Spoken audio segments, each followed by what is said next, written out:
Amados professores da Escola Bíblica Dominical, sejam todos bem-vindos a mais um podcast EBD em Síntese. A paz do Senhor, professora Raíssa. A paz do Senhor, professora Manuela, a paz do Senhor a todos os professores que nos acompanham nesse podcast. Queridos, então, chegamos à lição de número 7. Já aí, ó, na metade, né? Podemos dizer assim, na metade do percurso, que é essa jornada, né? Falando sobre homens dos quais o mundo não era digno. O legado de Abraão, Isaque e Jacó. E até aqui nós falamos, né, sobre Abraão e o seu chamado. Então falamos sobre a fé de Abraão nas promessas de Deus, sobre a impaciência na espera e o cumprimento da promessa, assim como as consequências dela, né? A confirmação de uma promessa, o juízo contra Sodoma e Gomorra, qual o contexto, né, que Abraão estava, o que ele fez, o que aconteceu, né, as consequências de tudo isso, a situação. Pela lição de número 7 que falou sobre o nascimento de Isaac, né, o milagre aí. E agora chegamos à lição 7 que vai falar uma prova de fé, a entrega de Isaac. E aqui, mais uma vez, está em ênfase a palavra-chave fé. Eu acredito que, na verdade, como a própria Bíblia apresenta, né, a todo momento em que a lição for falar desses homens, ela vai falar de uma certa forma, né, sobre fé. Então, a palavra fé, na minha perspectiva, ela vai acompanhar todas as lições, né? Ela vai estar de alguma forma presente em cada uma delas. Mas, professora Raíssa, quais são os objetivos da lição de número 7, né? O que que ela propõe que os alunos aprendam e que o professor ensine? Vamos lá, Manuela, para os objetivos da lição de número 7. E a lição de número 6 falou sobre o nascimento de Isaac, né? E na 7, agora, uma prova de fé, a entrega de Isaac. Os objetivos da lição: mostrar que Abraão teve a sua fé provada, mesmo sendo fiel a Deus. Ponto 2, refletir a respeito da promessa que foi confirmada na vida de Abraão. E ponto 3, expor que Abraão não titubeou em oferecer a Deus seu único filho. Então, queridos, com base nesses três objetivos, a lição ela vai percorrer, né, sobre essa temática, mas como sugestão, e aqui, a depender da idade, né, que esteja aí mais classificada a sua classe, seja, né, de homens ou de mulheres, a minha sugestão seria, sabe o quê? Já faz um tempo que eu não trago aqui essa sugestão, que é um caça-palavra.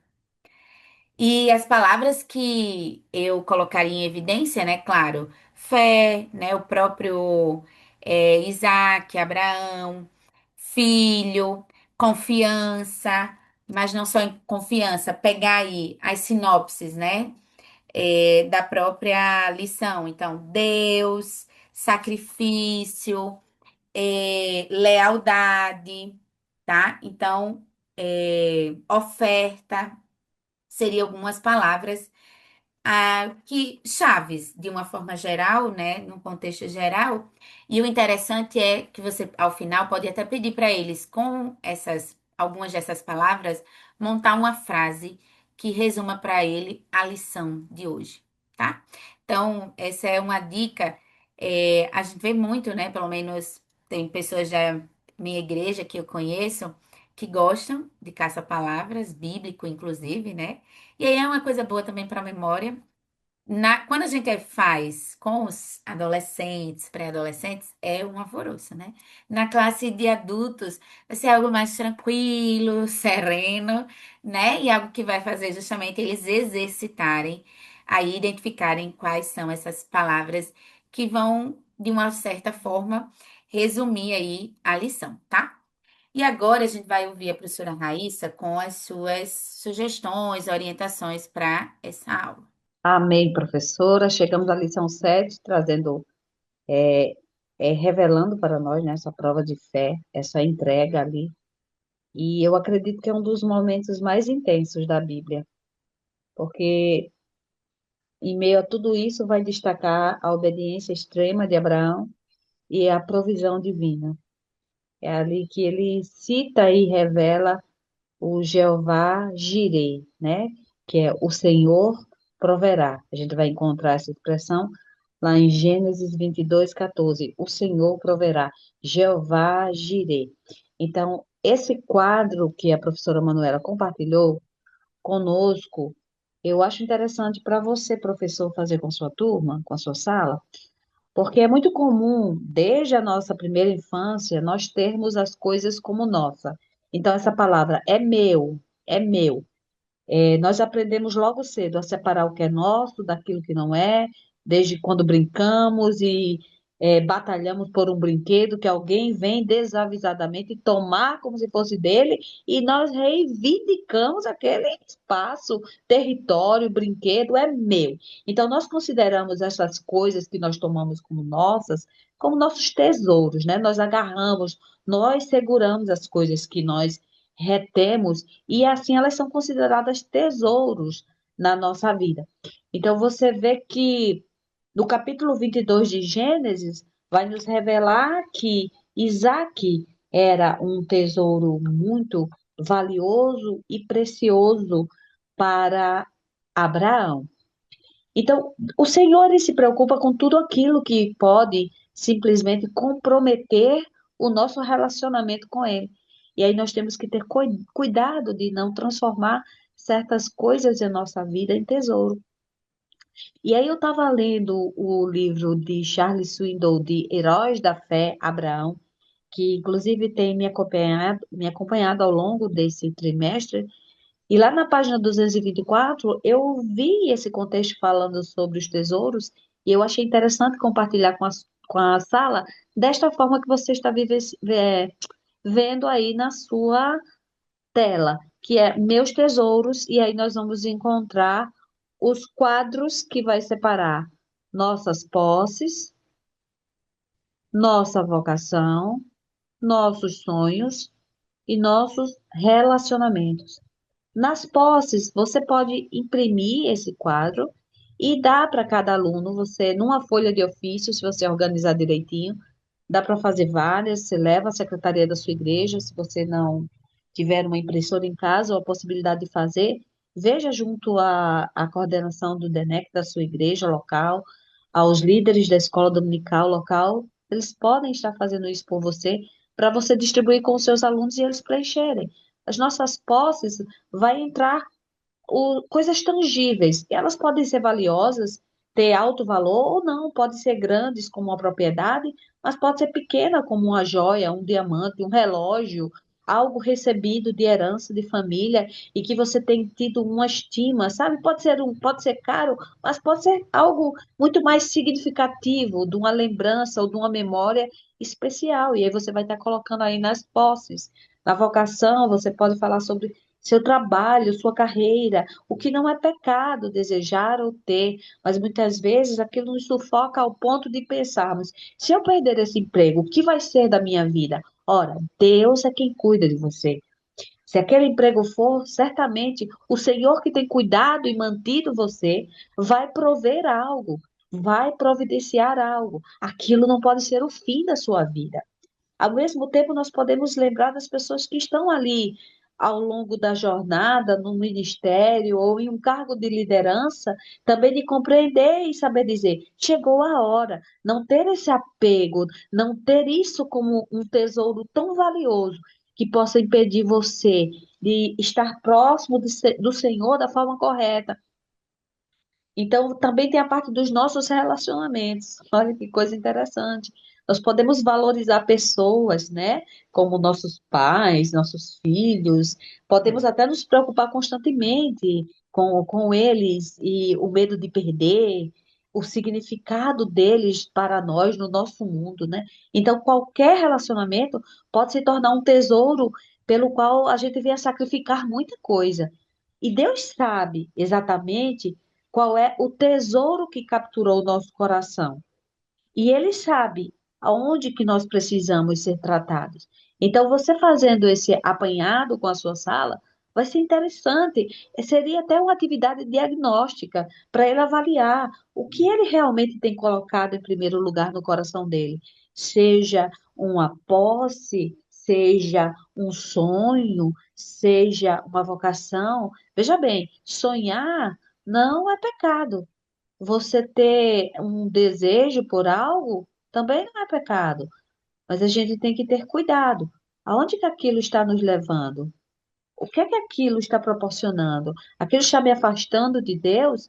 Então, certamente não agrada ao Senhor. Então, essa primeira tarefa que eu aconselho você a fazer com a sua sala seria muito interessante, até mesmo para a gente reconhecer onde estão os verdadeiros altares dentro do nosso coração. Você vai ver que aqui na nossa lição, a palavra-chave e se você tiver esse livro, Heróis da Fé, Abraão, de Charles Swindoll, essa parte que eu tirei a ideia dessa tarefa, tá lá, começa lá na página 224. Então, se você tem, você vai lá, acompanha, chegando na 224, você vai ver todo esse contexto que eu falei, desde a explicação, e você já vai ter até mesmo, talvez, algo mais, né, para passar para sua sala.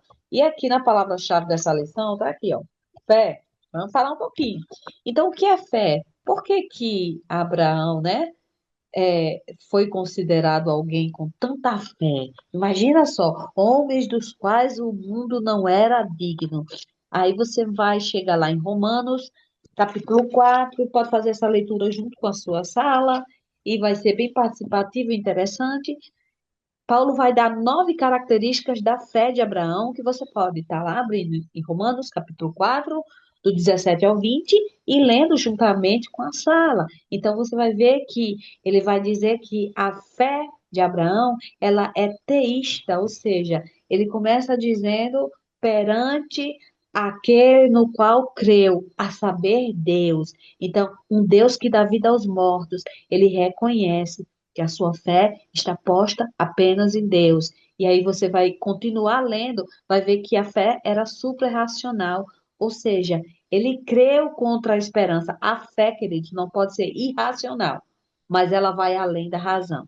Ninguém explica. Nós cremos porque sabemos em quem cremos e que ele é possível de realizar todas as coisas. Há um Deus que pode fazer todas as coisas e que para ele tudo é possivelmente perfeito, né? Então, continua dizendo que a fé dele tem um propósito, também é inteligente e realista, que ele não duvidou, embora em alguns momentos da história de Abraão e Sara, a gente enxergue um atrelamento de ações, digamos assim, na tentativa de meio que ajudar a Deus ou descobrir, de certa forma, como aquela promessa seria vivenciada na vida do casal, mas em nenhum momento eles duvidaram que aquilo que Deus estava falando se tornaria real. E também que ela é bem fundamentada. Ele não duvida das promessas de Deus, também ela é fortificada na fé. Lá no versículo 20, que coisa interessante, vamos ler aqui juntos. 4:20 diz assim: E não duvidou da promessa de Deus por incredulidade, mas foi fortificado na fé, dando glória a Deus. Então, seria interessante você ler essas 9 características da fé de Abraão que Paulo vai citar também. Você pode também chegar ali em Hebreus, tá bom? Que também tem completo o escritor aos Hebreus, ele se esforça para dar um panorama geral da fé de Abraão, né? Dessa odisseia da fé. E você vai estar lendo ali em Hebreus capítulo 11, do 8 ao 19, e o versículo 8 diz que pela fé Abraão obedeceu. Aí chegamos no versículo 9, diz que pela fé ele habitou na terra. E no versículo 17, justamente essa temática que nós estamos falando hoje, pela fé ele ofereceu Isaac. Então você também pode fazer essa panorâmica, né? Essa panorâmica com a sua sala, passando também por esses textos que eu acredito que vai ser bem interessante para eles acompanharem o porquê dessa fé ter sido algo tão admirável, né? Até chegar aos nossos dias e nós reconhecermos que a fé de Abraão ela tinha características que precisamos utilizar também no nosso dia a dia para que a nossa fé seja também verdadeira e fortalecida no Senhor. Amém? Amém. E com base nessas colocações, sugestões, né, que Raíssa traz, nesse próprio papel, professor, você poderia colocar como frase final, de uma forma simbólica mesmo, né? Mas a pergunta: o que eu preciso colocar diante do altar? Né? Veja que ela trouxe a questão, né, dos tesouros, né? Várias situações. Então, dessas, olhando para essas áreas, ou para todas elas, ou de uma forma geral, o que, né, que nós, eu, você, precisamos colocar diante do altar de Deus. E elas vão poder pegar depois, né? Mas como ato simbólico, você poderia levar uma caixa ou até mesmo pegar uma mesa da igreja, colocar lá e dizer: agora, vocês vão escrever o que vocês escreveram, que vocês colocariam, né? No altar do Senhor, que vocês precisam colocar diante do altar do Senhor, vocês vão trazer aqui. E a gente vai fazer uma oração ao final dessa aula aí, apresentando o que vocês estão trazendo. Não precisa dizer, elas só vão levar o papel, vai fazer a oração e depois elas podem pegar de volta, tá? Então, como um ato simbólico mesmo, né? Eu penso que às vezes é importante. A gente sabe, né? Como quantas vezes, né? Como a criança sabe que algo, né, que o pai já corrigiu ela, é errado, né? Inclusive, eu estava dando aula essa semana para classe de pré-adolescentes, né? E um adolescente perguntou assim, mas, porque eu falando, né, sobre a pessoa do Espírito Santo, e aí ela disse assim, mas quando, e falando na pessoa do Espírito Santo, que ela fica, né, ali. Quando nós mentimos, nós estamos pecando contra o próprio Deus, né? Porque ele é a própria verdade e o inimigo é o pai da mentira. Então, fazendo essa relação, esse paralelo, e aí a pré-adolescente pergunta assim: mas e quando a gente precisa mentir? Mas a gente não precisa mentir, isso é engano, né, do inimigo. E aí ela trouxe até uma situação assim, não, mas é uma surpresa, alguma coisa. Não, mas você não pode. Aí sempre lembrar, né, desse detalhe. E aí, assim como uma criança, por vezes, né, um adolescente em si, precisa ser lembrado e às vezes sabe daquilo que deve fazer e não deve fazer, daquilo que é pecado, daquilo que não é pecado, com base bíblica, né? Às vezes a gente sabe, mas não temos força ou não temos fé ou temos, né, uma certa dificuldade. Então, não é porque, às vezes, tem coisas, né, que não é porque a gente é muito crente, muito santa, porque na verdade a gente é muito pecador. E diante desse muito pecador, a gente precisa colocar isso diante do Senhor, porque a gente não tem conseguido só. E aí é justamente esse ato, né, de ação ali com a ajuda do Espírito Santo a passar aí por essa situação. Então, esperamos ter contribuído, queridos professores, com suas aulas, né, aí, seu planejamento, sua organização. Desejamos uma excelente aula. Agradecemos a direção do DENEC pela oportunidade e fiquem todos com Deus. A paz do Senhor a todos. A paz do Senhor.